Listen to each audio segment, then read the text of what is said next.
I'd like to introduce our panel, Alain, Johanne, and Sladjana. Can you introduce yourselves in terms of where your positions and Alain? Yeah, I can start. Alain Bergeron, I'm CIO at Industrial Alliance, joined the company 2 years and a half ago during the pandemic, and really fun to be there. Major transformation. Really happy to be here today to talk about cloud and embedded finance. Good morning, everyone. My name is Johanne. I'm EVP and CIO of Desjardins Financial Group. Desjardins is one of a co-op in Quebec. I think quite well known. We have about 58,000 employees across Quebec. Desjardins has been actively, just like Industrial Alliance, working at modernizing all of its systems. Certainly cloud is part of our embedded strategy. So nice to be here. Thank you. Good morning, Sladjana Jovanovic. I'm with BMO. I'm the CIO for our Canadian banking and B2C data transformation. Like Alain, I'm also the product of the Great Resignation. So I've been with BMO for about 18 months, came from TD Bank, where I spent many years. Super excited to be here. It's great to see everyone in person and to feel the buzz in the room again. Okay. I wanted to talk a little bit about finance as a service, and the reason I called it finance as a service is because we have insurance and insurance as a service, and we have banking as a service. So rather than continuing to, say insurance and banking, I'll say finance as a service. So more and more non-bank companies want to introduce financial services to their clients. Whether it's for end-to-end journeys, like I want to buy a car, so I want to get a loan, I want to get car insurance. So Johanne, can you talk about, what are the key considerations for embedding finance and within your industry, and what are the benefits that you see for your industry? Sure, I guess I'll represent the big banks. So absolutely no question that the competitive landscape has changed. And being the first to go, I thought I'd set a few trends and sort of high level introduce us into this panel. But I do want to start by saying that I do believe it's never been a better time to be a technologist. I've been around for a while, and this competition that we are in has forced us to improve our game, and I see it as a really great thing. I was telling Johanne earlier, my son has just enrolled into computer science at UBC. He's there more for the money, or so he thinks. Said, Mom, that's where the money is. But I really think it's a great start. It's a very versatile career, and I think there's more to come. So in terms of the trends, of course, big techs is the number one that we've seen emerge over the last 20 years, but really in the last 10 years, it has changed how we approach technology. It has increased the focus on the cloud to the point that we are all now cloud first. And in a way that, it has created a platform that for the first time has competed with mainframe. And as a result, we are now switching from mainframe to the cloud. Of course, the data is something that big techs have done so well, and is really at the foundation of what they do. And that's why we are in the data age as well. So we, as the banks, have long ago recognized the importance, and as a result have strong data strategies as well. And then the reason why big techs are so disruptive, and they decided to enter the financial market and in a big way, with sitting on tons and tons of capital, playing by different rules, different from us who really live quarter to quarter and continue to be the banks first. And as a result, they have been able to iterate faster and innovate more. And again, that's why we all have to step up.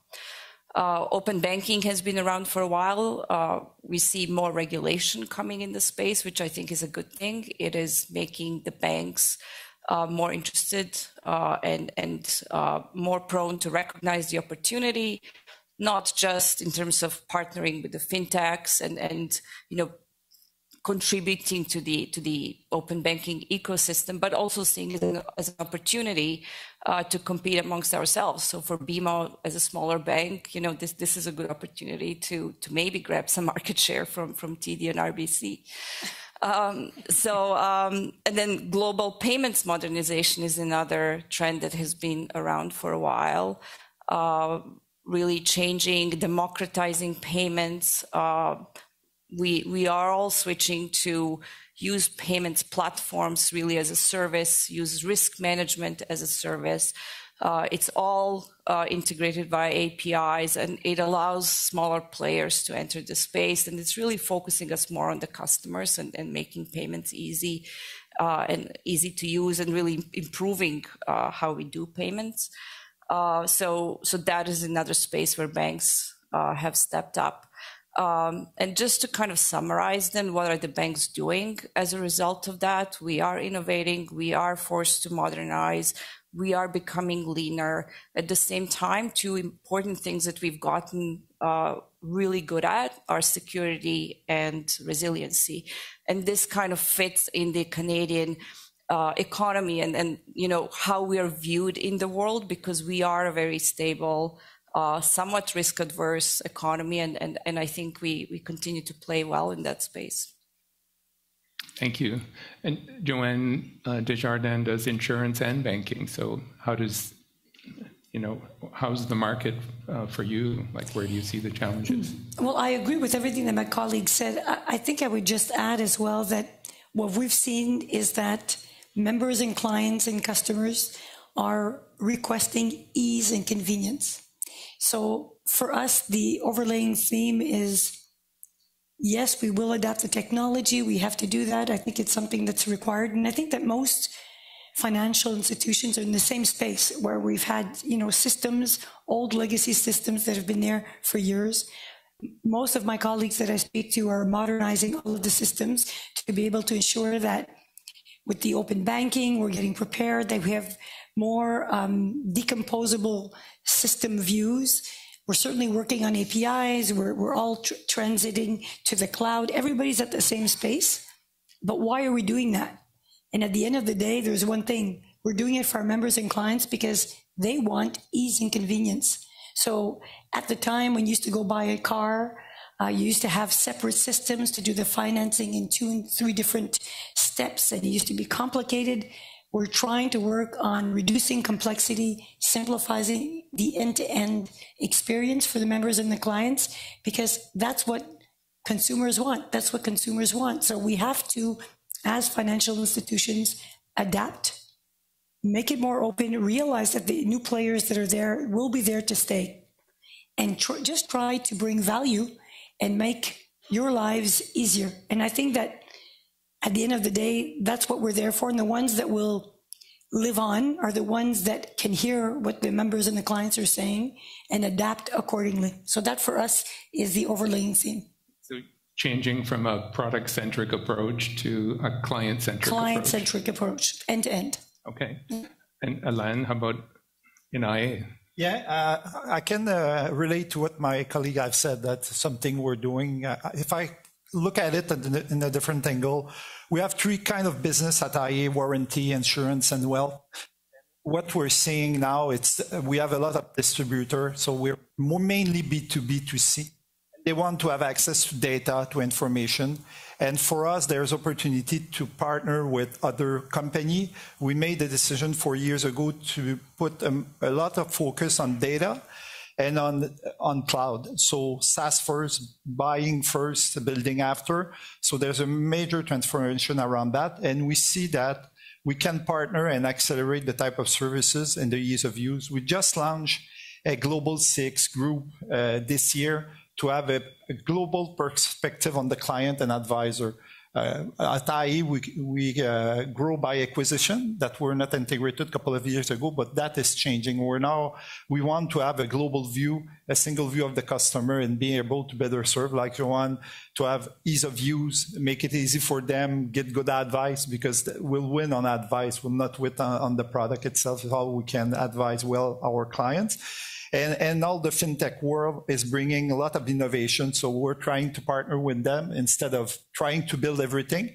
We try to open, and we see in Canada, in terms of the open banking, there's some progress at Finance Canada at this point, more on the banking side to have information around banking account.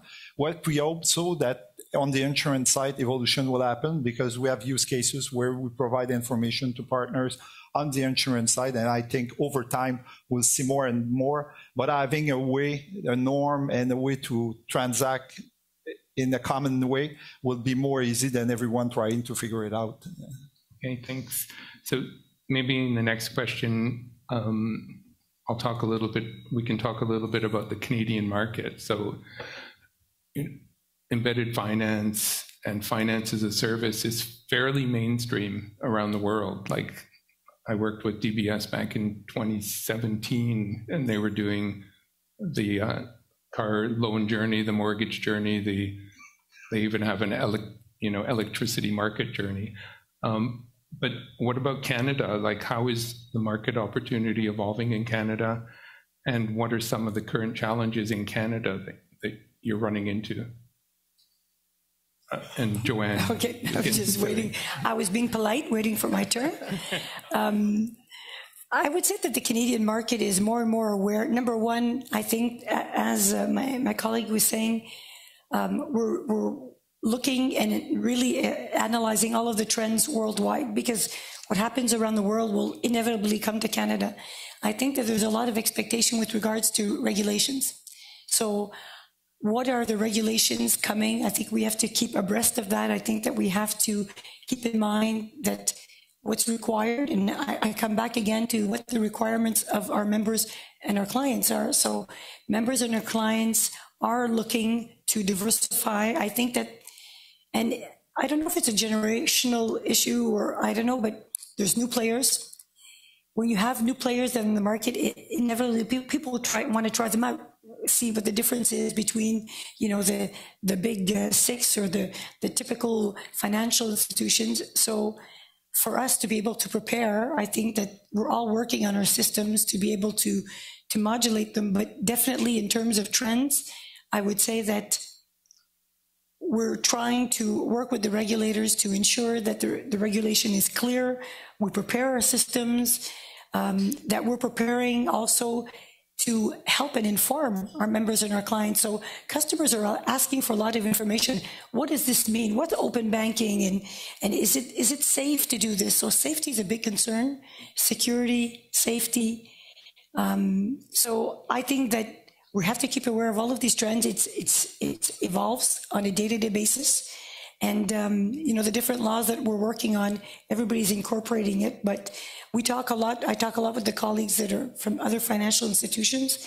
And let's get down to it. So from one financial institution to the next, you'll see similar systems. You'll see similar products. What does it come down to at the end of the day? It comes down to the people. And what's the differentiating aspect related to your organization? So I think that we have to be aware of all of these factors and just work it all in.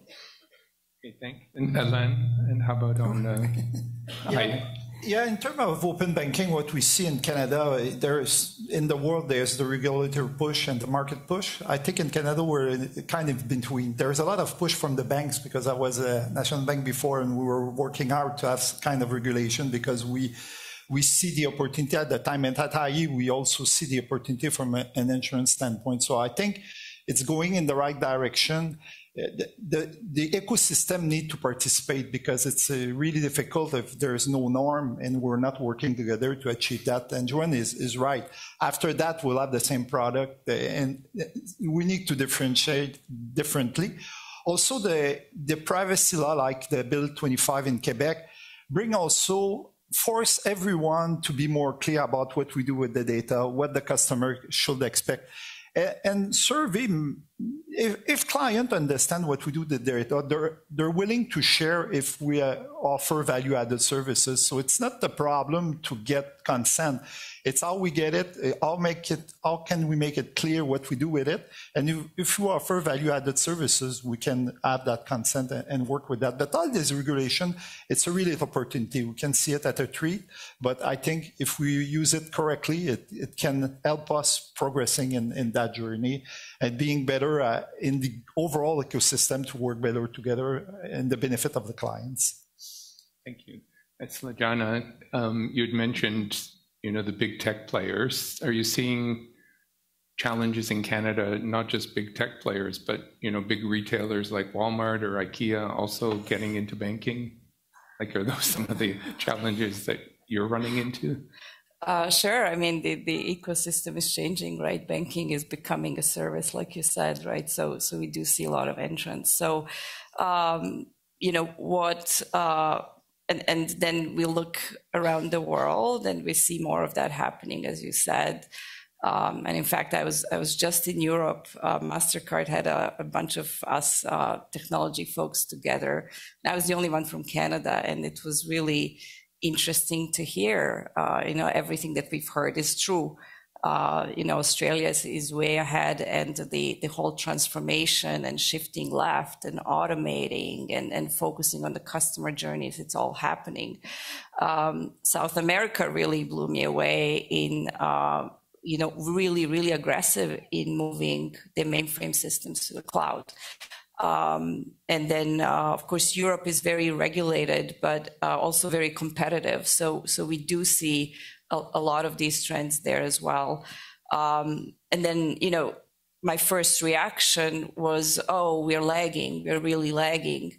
But then, as you talk about it, you kind of realize that we are actually doing all the same things. And I think it comes down to, and we definitely have the right mindset. The financial sector in Canada is definitely changing, but at the same time, the big companies continue to be the backbone of our financial system and do need to continue to be and manage the risk and everything else. But what I think, Johanne, what you said was important. It comes down to people and how we do it. Because we are all doing similar things, and and then how fast and how aggressive do we want to be? And this is where, again, the competition, like you mentioned, from the retailers included, is forcing us to move faster. And then finally, the trend that I see a lot is, are we a bank? Are we a technology company? where's the line? And we know that the line between the business and the technology has blurred for quite some time. So I do see, it was interesting to hear that some banks actually have officially moved to sort of dual leadership between technology and the business and the equal decision rights. I think that on one level, we're doing that as well, right? We're just not formally changing the roles just yet, but more than ever, the technology is absolutely at the table and helping prioritize the work and choose where the value is. Well, thank you. So you talked about technology. So Alain, the next question, why don't we talk more about technology? So you have all these legacy systems. You've grown by acquisition, so you have all kinds of systems. How are you going to unlock legacy for, to enable insurance as a service, finance as a service?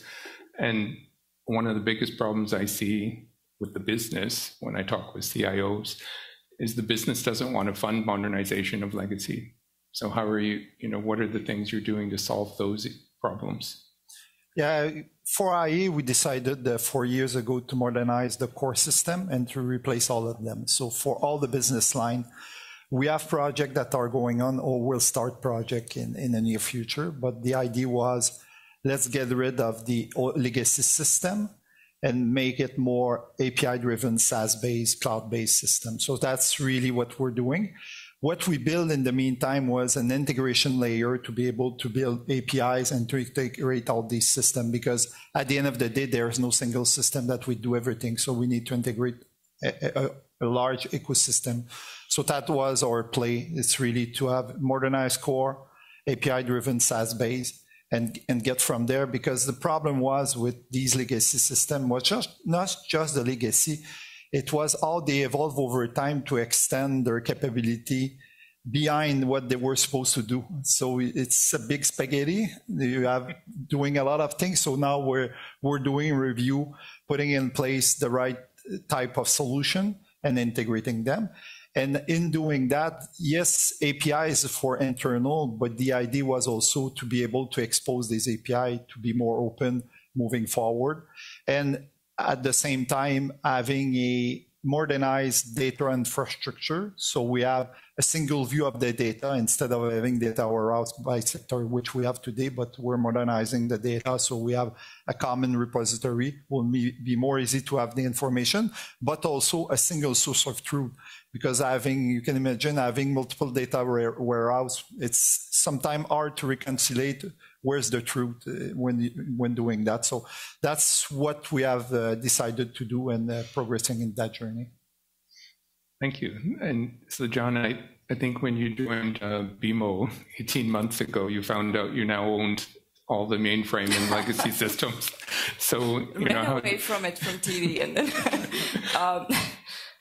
yeah, for sure. And you're right. I mean, nobody wants to pay for what it really costs to get off of mainframe, and the tech leaders don't want to get fired by replacing mainframe. So we're kind of in a bit of a deadlock. I actually did some research, and IBM was involved, as you probably know, and to understand what are the problems. So mainframe in itself really is the most stable platform that we've ever built, the highest processing power we've ever built. Security, is amazing. That in itself is not an issue. The issue is what Alain said, which is we've dumped everything on a mainframe and it's a spaghetti, right? We've embedded the business logic, the data, the processing, and it's all a big mush of things. So we've created these big monoliths that are really hard to change. And yet we have to, our products depend on making changes on the mainframe, and we have to do it. And therefore, that costs money. A lot of our people have to be dedicated to that versus being dedicated to, creating new opportunities for the customers, or at least rebalancing how where we put the workforce. With that, I believe that incremental modernization, I know that's the IBM term, and I like it, is the way to go, really to kind of strangle the mainframe to be the transaction processor that it's meant to be and shift the business logic upwards into the integration layer. And the integration layer in itself is actually has often been a bottleneck, because where you have this huge mainframe with a lot of processing power, you hit the integration layer and you hit multiple bottlenecks to scale. So that integration layer is moving to the cloud, and that's what we're doing in BMO, and most companies are doing that to really be able to take advantage of the automation and then distribute the integration layer through the cloud and be able to play in the ecosystem, which is the embedded finance, right? And then data is important as well. As we do that, extract data from the mainframe, and we're finally at the point where we trust the cloud with security and the resiliency, and we are now pushing data on the cloud and centralizing data on the cloud, but at the same time distributing it, but making it accessible so that we can all create 360 customer views across our businesses. And these are typically sort of B2C businesses versus B2B. So we usually have two views. Is really important. So this is all what important for us to actually modernize and play the field. And Johanne, Desjardins also has a lot of mainframe So what are you doing to unbundle legacy? Well, I want to get back to the initial question, and I agree with everything my colleagues said, but I want to talk a bit about the role of CIO when we're faced with this type of dilemma. So most financial institutions, the reality is we all have the same problem. We were talking in the green room, which isn't actually green, by the way, but we were talking that we're all at the same space where we've have a lot of legacy systems, personalized code that's there. We have mainframes. We know that the mainframes limit our capacity to be able to prepare for the future. So we all have these major transformation projects that are going on. But your initial question was, why is it so hard for businesses to be able to finance or want to finance these initiatives? And it's true, we've had the same debates at Desjardins, and I'm a pandemic baby, just like my friends. I started in October 2020. I think that our role as CIO is to be able to demonstrate the modernization in and of itself is a major growth factor for the organization. So if you look at modernization as a cost of doing business, you'll never modernize. If you take the modernization and you look at it as a value added, allowing you to be able to progress and then meet customer expectations, then it's viewed as a value added space. And I think that my role as CIO is to demonstrate that to the organization. So I've had a lot of discussions with the executives about what does it comprise in modernization? So what are the new features and functionalities? We often ignore that, right? We say, oh, we have to do an upgrade of this version. Yeah, but what does it include?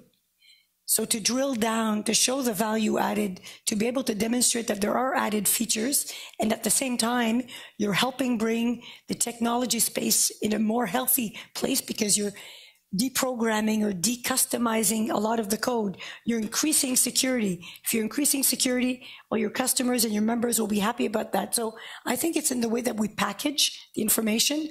So I really recommend a lot less tech talk, more customer talk about the advantages and the benefits related to modernization. I've had success with that at Desjardins. We have about 10 major transformation projects and programs that are ongoing to be able to advance and bring us to a better space. I think what you're saying is that you tell the business that this will be self-funded. I'm going to provide new offerings through modernization. So those new offerings will fund my modernization. Exactly. Yeah. Great. Yeah. I suggest it, really. So why don't we talk a little bit, Sladjana, about operations. So when I worked with banks around the world, the technology a lot of times wasn't the issue. The issue was cultural change for the development teams. I want to provide open APIs, but I want to just push them out to the development community and the fintechs, as opposed to working together with the development community and the fintechs. And I think I worked with one bank in the UK that had lost 23 customers because they had such a bad marketplace. So maybe talk a little bit about the operating model, what things have to change operationally at the bank as you expand into finance as a service. My favorite topic. No, for sure. How we operate has to change, right? Because and going back to your second question about Canada, one thing that I see is us just being too heavy, still not as lightweight as we need to be. And what I mean by that is we need to be more of the build and development shops and less of the overhead shops. We need to automate more and shift left. But organizationally, we need to restructure to get there. And what I mean by that is the traditional way we are structured is very siloed. And, humans have lived in tribes forever, and we love the tribes, and we love living in our little silos, becoming experts. And as leaders, collaboration is something that we have to pay attention to. We have to intentionally drive collaboration. So, your example is a perfect one, right? Are we building something that the customers will actually like and use, right? That is also driven by our collaboration with the users. Internally, we all have realized the importance of what we call enterprise platforms, or whatever terms you use, but basically any platform that we will build once and use multiple times and really focus on the customer, right? Focus on the customer and then enable our businesses. So as we're doing that, what I see is a lot of friction between the platform team and the teams that are more business focused, because again, you're breaking the silos and reorganizing in a different way. With the customer model, really important is the product model and the product focus. And I find that in the development shops, having a technology mindset in that product space is important as well. So we're organizing ourselves more and more into these platforms, into the domains that are usually aligned to sort of the conceptual business, traditional businesses. And then with that, we are creating these product models, and then really the challenge is to collaborate between all of those, and we're trying. And Johanne, Desjardins is organized a bit differently. So what kind of challenges do you have with your cooperative model? I would say that it's exactly the same challenges. So for a long time, Desjardins was managed by product. So a product approach, so insurance, this type of insurance, wealth management, banking, and more as we're going forward, because we're modernizing a lot of the systems, we're putting into place shared platforms, shared enterprise systems. So the challenge in that, because if you look at it from a feasibility cost point of view, makes a lot of sense for the organization, but it does lead to, I won't use the term culture because we have a culture that's centered around the member and the client.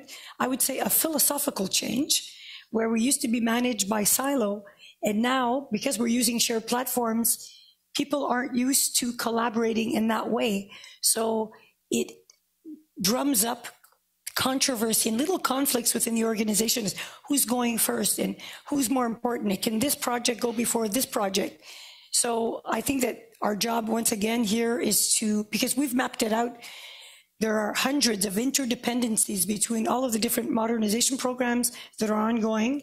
I think that our job is to be able to explain this to all of the groups so that they understand that if they want to work in this type of environment, because I think it is the future, they have to be able to collaborate, speak it out. We have to be able to guide them to working together, determine what the real priorities are in the organization, that they understand that it's not a group issue.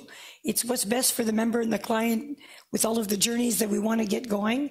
So we've had the same issue. So bring it back once again to talking to the groups, working mapping out the sequencing of all of the activities, because what you don't want is a bottleneck in terms of everything that needs to be developed. So you have to say it, acknowledge it, and then work through it with the teams to get that philosophy to change slowly. Yeah.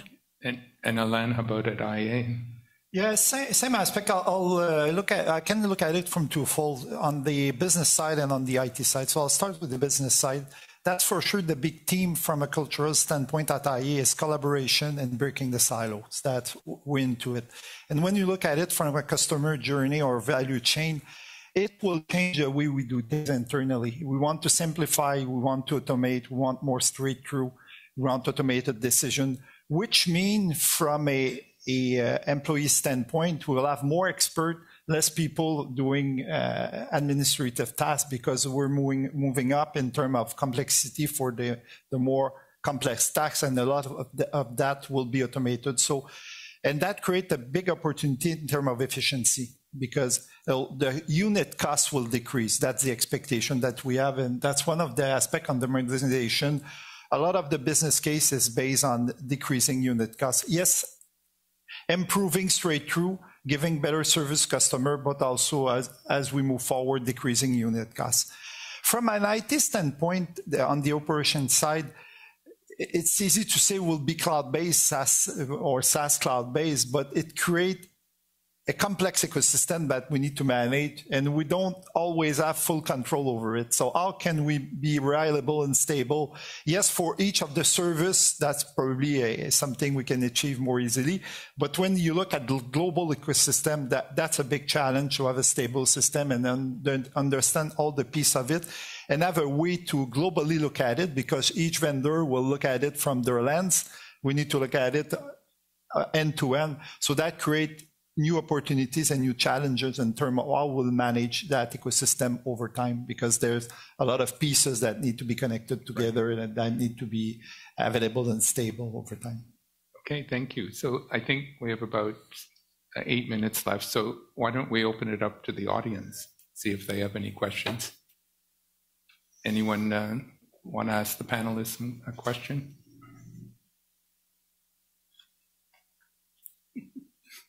No one? So it's impossible. No. We have been so clear. There's one hand there. My name is Jovanovic and I'm from HCL Tech. My question is about the differences between insurance and banking. The impression as a consumer is that banking is way more advanced in terms of modern customer journeys and so on and so forth than insurance. So what is the challenge for insurance now? It would be particularly interesting to hear from someone like yourself about Desjardins, which has both insurance and banking, but I'd appreciate a perspective from the rest of the panel as well. So I would think that you're right. I think that historically banking has been a bit more advanced rather than insurance. Couple of reasons why. So the regulation aspect in the banking has been, I think, a lot more advanced. I think that the regulation aspect in insurance was sort of a closed, encapsulated thing. I think that the insurance market now is actually expanding. At Desjardins, we've actually reviewed and we've actually deployed systems now to get some of our insurance practices the omni-channel route. So we have now an experience end-to-end that allows our members and our clients to have a better experience with regards to insurance. But I think that it comes to the whole investment issue related to what's the business case related to upgrading these systems. What's the value that you added to the organization? So I would say that regulations have sort of impeded the look. It's been viewed as less sexy to modernize the insurance group. What's the business case that you've brought up to be able to prove that it needs to be modernized?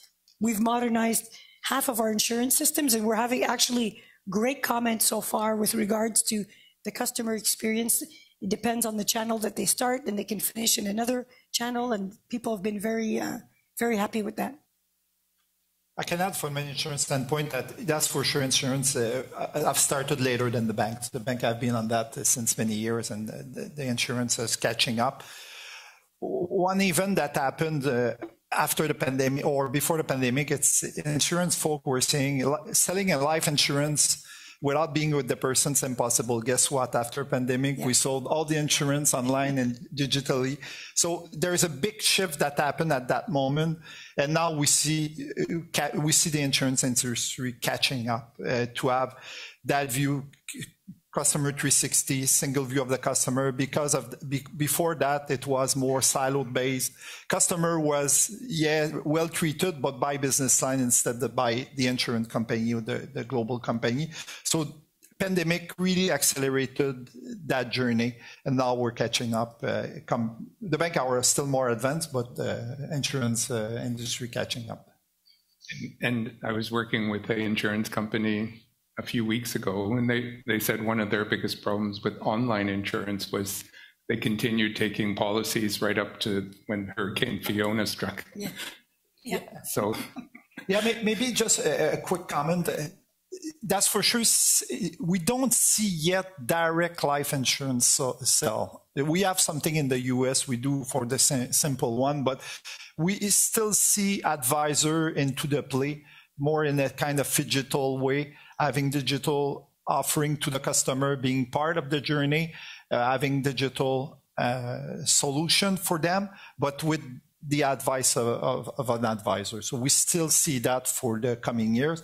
As for sure, we'll be there in terms of direct. We want to get prepared to be direct or through an advisor. That's why we're doing that transformation. But up to now, we still see the market have a need for an advisor because the more complex nature of life insurance and other insurance products. Well, and I think banking is changing to be more advisory, so a little more like insurance. Any other questions? Yeah, there's a question. Yes, great presentation. Thank you to the four of you. I was thinking fostering innovation is amongst other things about fostering collaborations amongst the silos, the tribes, as you mentioned. I was wondering for the leaders that you are, what are some of the skills you've had to develop or focus on, and what are the challenges you personally had to deal with, such as frustration or whatever, to foster that collaboration? I'm really interested about the human challenge of fostering collaboration. Maybe I can start this one. Agile is really the way to go in my mind, because, and I love Agile. It doesn't belong everywhere, but almost everywhere, and I think it's a natural way for us to instill the collaboration. But you know, your question is broader than that, right? So if we're doing Agile and if we are really collaborating and having sort of people at the table through the entire development process, the question is still, how do we innovate? How do we make sure that everybody has a voice? And that is the hard part. You know, we do have teams who have managed our legacy technologies in mainframe who just haven't innovated enough and just haven't been in that space, right? So how do we entice that? So I think, you know, embedded finance is one way, as we are part of the broader ecosystem, as we are partnering with the fintechs. You know, BMO just partnered with Next AI. You know, we are definitely playing in that field as well. It is important to connect our teams and to have the conversations, to learn, to you know, to be able to express the ideas. We're all doing some sort of digital and in-person innovation forums, hackathons, and that is important as well. We're partnering with the large schools in Canada, right? You know, one example is Communitech in University of Waterloo, right? So it is important to connect so that more ideas are coming through, and then as leaders, it is important to listen, right? And that is really hard part when we are so busy just, you know, getting the work done, to actually create space to innovate and have these conversations and hear out new ideas. I would just add, human beings being what they are. And I think change for a lot of human beings is a difficult thing. I think, though, that once you explain why we're doing something, so that to me is what I've been working on, making sense of why we're trying to do things, whether it's agile, whether it's, you know, we're upgrading this and such system. So the why, and once what I found is once you explain the why and they understand it, people will typically come on board and they will get to collaborate. Now, it doesn't mean that they all have the skill set required to be able to work. So you need to have people that are open to comments. You need to have people that like other people, that they like to work in a group environment where it's dynamic and it changes. If you're someone that's used to working in your little sphere of activity that doesn't want to be bothered by people around, well, don't go work in those types of environments. But the reality is, with Agile, with everything that's going on, to me, what frustrates me personally as a CIO, if people don't even want to hear or talk about change. Change is part of what we are and what we should do because the world evolves. So I think it's important that we take that into consideration, but the why is really important. And I will just add, we haven't talked about the talent, but, you know, really, this is the way to get the right talent interested, and you know, it's not a choice anymore. We have to do it that way. I can complete. From a leadership standpoint, it's important that, but first of all, I will say, I'm first an IE leader and then an IT. I am responsible for IT. So it's important that we take our place in terms of creating the debates and making sure we agree and we look at everything at all angles to rally people, because sometimes we try to do a major project and people are not rallied. So we have a lot of blocker after that. So we need exec alignment and then the team alignment. So that's an important aspect. It relates to change management. That's an important part of what we do today. It's making sure that we manage the change, and change is every day. So people need to be used to change. We will have more, but we need to take care of it, because if not, we'll make it difficult as we move into the journey. Yeah, I think we're out of time. So thanks, everyone. Thanks to the panelists.